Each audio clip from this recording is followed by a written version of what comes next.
prebiotics. Food companies don't want to sell that stuff. They prefer to package things, put it on the shelf, make sure it tastes good, and let it sit there for a long time. So what's unique about Shakeology, and we're going to get into it right now, is what we do.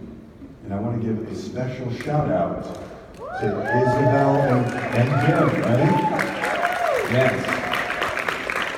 Much respect to the co-founders, right? And the reason is I think of them, and I've had the pleasure to work with them now for several months. I get to call them, and we meet, we have lunch, we chat about concepts and ideas, marketing ideas. But what's really cool is that, for me, they serve as the guiding light, right? When we're talking the formulators, they are the guiding light. They're sort of the folks that's our compass. And I really appreciate all the input that they have in.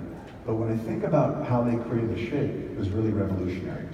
So what we're going to do now, I want to walk you through why I believe that we blow the competition away. And I know a lot of you say, well, you know, there are all these other competitors in the marketplace, but let's just go through 5 areas. And what I'm going to do is I'm going to start here on this side of the stage. I'm going to start with the major nutrients that we're going to go through, just 5. We'll start with protein, we'll go into sugar, we'll do some stuff, fats and sugar, and then we'll go into pre and probiotics, the digestive enzymes, and then we're going to end on phytonutrients, like when Darren goes on these bike rides and he finds all these cool things in the Himalayas and such. Okay, so we're going to end on that. But let's start with protein. And if you want to take notes, you don't have to take a lot, but I want these to be unique selling points for your belief system in the shake. So you understand not just the science, but the heart of Shakeology. And on top of that, I hope you can reach out to a new customer and be like, this is why this shake's the best. So let's start with protein, okay? First off, protein. I've got some bad news and good news. The bad news is, after the age of 25, aging officially starts.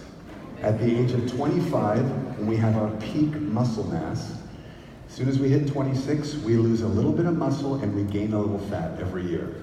And this goes on and on. It's called age-related muscle loss. It's called sarcopenia. I know there are a lot of doctors and nurses here that I've talked to. Take a look at your average 25-year-old leg. That's a big leg right there, right?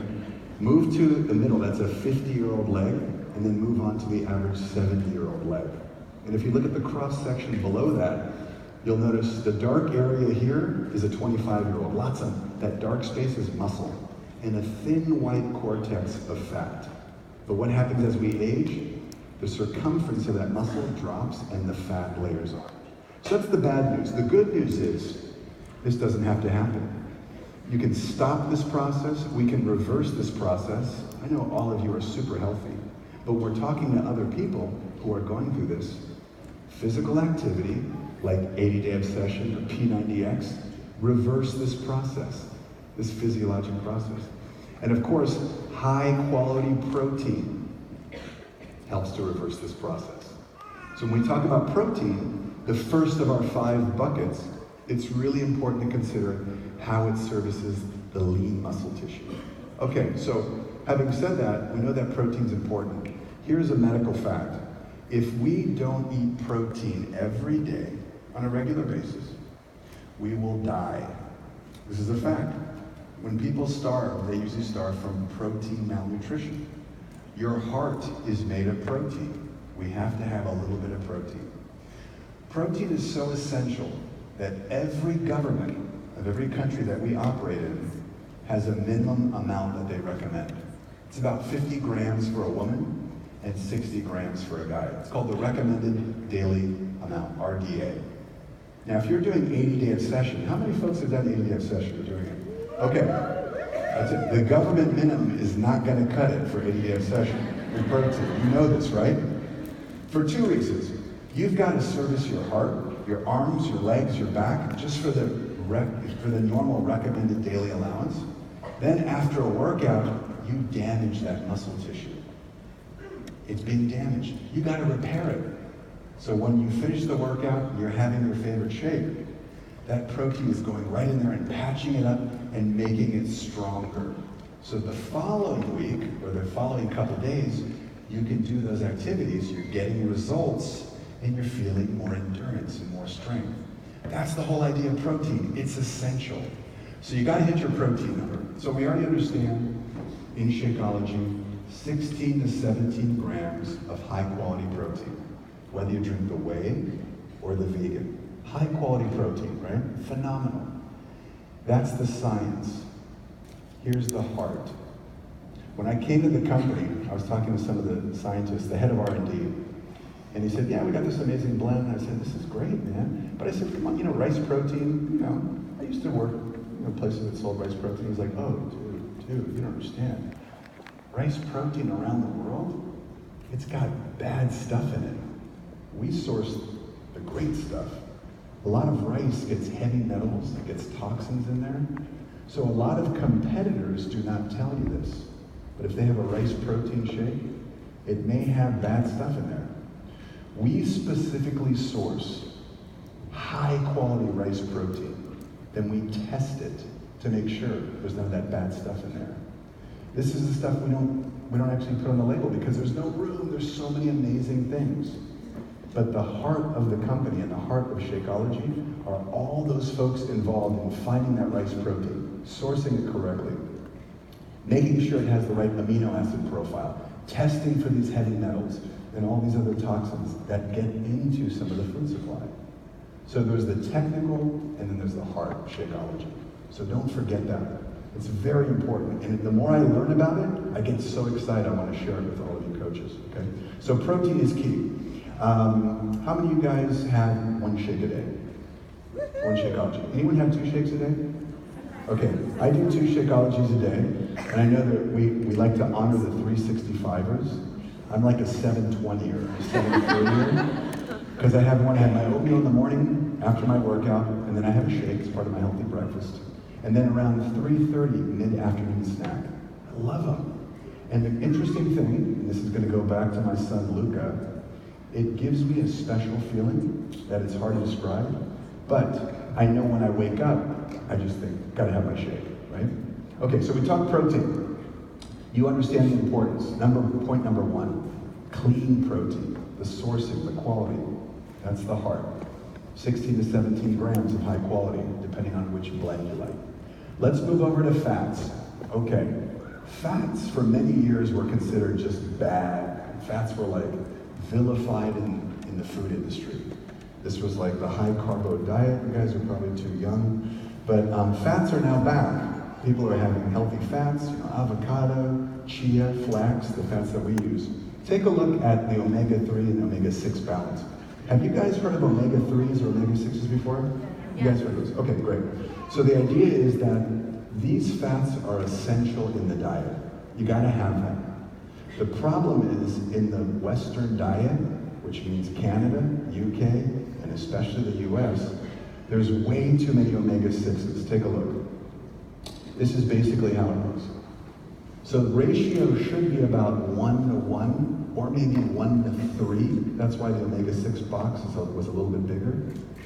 But in all actuality, what we're finding is the ratio is 25 to 1, or 30 to 1 in some countries.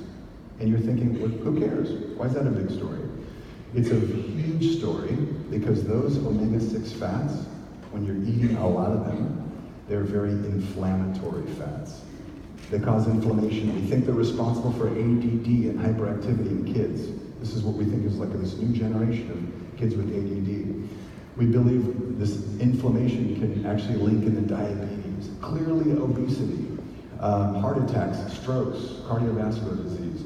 All these things can be specifically related to this balance of fats. So a lot of doctors look at countries that don't eat a lot of omega-6 fats. Like in cities, Okinawa, Japan is kind of famous. They don't do a lot of omega-6 fats. They have lots of fish, and people live very long. They're 90 years old. They're chatted up in the middle of the village. There's some wonderful books on this. Places in Peru, the blue zones you've probably heard of. So, healthy fats are important. So that's sort of the technical aspect in terms of omega-6 and 3. Take a look though at this next slide. I want you to understand why Shakeology is balanced. We have a 1-to-1 blend of omega-3 and omega-6. It's hard to find healthy omega-3s and low omega-6s. This is why when your new coaches and customers, if they start on a challenge with you, and they say, man, I'm drinking Shakeology, I feel terrific. A lot of those results are from the reduction of omega-6 that you got them off of. So a lot of the times it's the amazing stuff that's in the shake, but it's the stuff we don't put in. You just need a little omega-6. So if you look at the grams of fat on your Shakeology, you're going to see about 2 or 3 grams. It's about a 1-to-1 ratio. That's more of the heart of the shake. The formulators, and Isabel and Darren, were thinking, okay, healthy fats, let's put a little bit in the right ratio. And that reduces that omega-6 burden, right? Very important. So we talk protein, we talk fats, we're going to keep on moving. And again, these scientific reasons are kind of the best-in-class reasons. If you'll notice, I put like a little trophy, best-in-class Shakeology, right? We get the award. But what really gives me the emotional connection in my 3 months in, my humble opinion, is the heart that I'm learning about. All these things that are baked into the formula. It's phenomenal. And all the people that care about it, okay? So, let's keep moving. So we went 1, 2, 3. We're on number 3 of 5, and we're talking about carbohydrates, which includes fiber and sugar. And I know this is a sensitive topic because I've been on a lot of Darren and Isabel's Zoom calls, and it's the most commonly asked question that you guys ask from your customers and your new coaches. Very sensitive. So think about the sugars and fiber that we're supposed to eat. Half of that picture, these healthy fruits and vegetables with all these wonderful phytonutrients in them. That's what we're supposed to eat. You put those in your shake, you can put your veggies, you can put your kale. But look at the other half. That's most of the carbohydrates that people are eating. Maybe not us, but most of the customers that you're probably engaging in who complain about their weight or their indigestion. Okay? So just understand that we've got the specific blend which takes care of a lot of these things. But the food supply, if you're looking on the left here, that bread basket, donuts, cakes, cookies, they're devoid of a lot of nutrients. And when you're devoid of a lot of nutrients, you're having those 3,700 calories, but there's nothing in there. It's empty calories. That's why Carl and Isabel and Darren are like, daily dose of dense nutrition. That means a lot, okay? So this is sort of like the technical aspect. Now I want to ask you a question. How many of you have a new customer that you talk to or a new coach, and they look on the label and they ask you, hey, what's up with the sugar? You guys get sugar questions? Okay, I know sugar's vilified. I want to give you a little bit, first thing, and this is what I've learned over the years. Most mothers shop for the household. And a lot of surveys have shown, because they do a lot of this in Europe and America, that the typical mom who's concerned for her household, healthy mom, is looking for a food that's 10 grams of sugar or less per serving. 10 grams of sugar. In Shakeology, we're at 7 grams of sugar for just about all the formulas. We have one that's 8 grams, but 7 grams of sugar. 4 calories per gram. That means one serving of Shakeology has 28 calories of sugar. That's 1/3 of a piece of fruit. It's not a lot of sugar, okay? Now I know some people want no sugar, and there are competitors that have no sugar, but I know their shakes don't taste very good. I know you've probably heard that. So, taste is important, clearly, but we don't want to compromise on Isabel and Darren's passion for keeping it low sugar, right? So, we have stevia, we have monk fruit, and here's some of the heart. We use organic cane sugar. Why? A lot of what the competitors do in the industry, they use sugar that's sourced from genetically modified corn. And many of you know this, but you can take corn and actually make sugar. And what they put on the label sometimes is high fructose corn syrup, but there's other things that they can hide in it. Now the problem with that is, however you feel about GMOs, when they're growing those crops, they spray pesticides and herbicides and chemicals. That gets into the sugar, the final product, and that gets into the food supply. The reason why we chose the organic